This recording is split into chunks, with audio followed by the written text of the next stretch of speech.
Nagbukas ngayon ang TSMC na itala ang bagong mataas, umabot sa 1,720.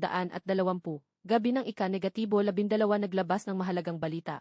Pondo ng operasyon umabot sa 436. 2 bilyon, anak kumpanya gumastos ng 1 bilyon, bumili ng maraming obligasyon. Talagang mayaman, influencer Chen Chongming nagbahagi, bunsong anak nag-aaral sa Britanya. Lahat TSMC ang sumagot. Hindi lang kumita ng higit 11 milyon, may 50,000 dibidendo bawat quarter. Sabi niya, presyo ng TSMC, lampas 2,000 ay malapit na.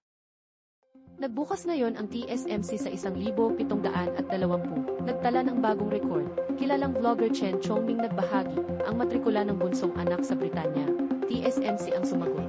Binili sa average na nasa 530, ngayon alam ng lahat na lampas sa 1,700 na.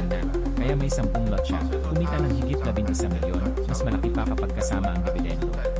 Maagang paghahanda tama, 2,023 Chen Chongming, binilhan ng 1-0 lot TSMC ang bunsong anak. Kumita na ng higit 11 milyon, 50,000 dibidendo kada quarter. Susunod na quarter, 60,000. Ngunit ang magandang balita, magtataas ng dividendo ang TSMC, magiging 6 bawat isa, kaya sa susunod na quarter, makakatanggap ng 60,000 dividendo. Ayon kay Chen, ang investment ay laban sa sarili. Kung walang tapang sanayin ito, kung walang pera humanap, pilitin ang sarili na umunlad. Naiinggit ang mga netizen sa ama ng bata. Noong gabi ng ika-negatibo 12 may mahalagang balita ang TSMC. Gumastos ng 1 bilyon sa bonds. Ipinakita ang lakas ng lider sa semiconductor.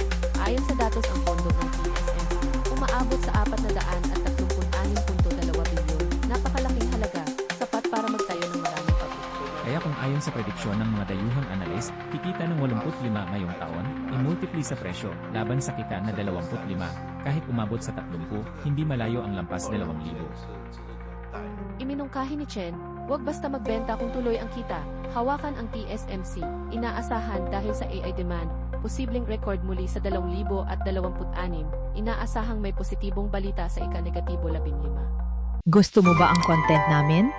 Mag-subscribe at i-follow na ang Liho TV.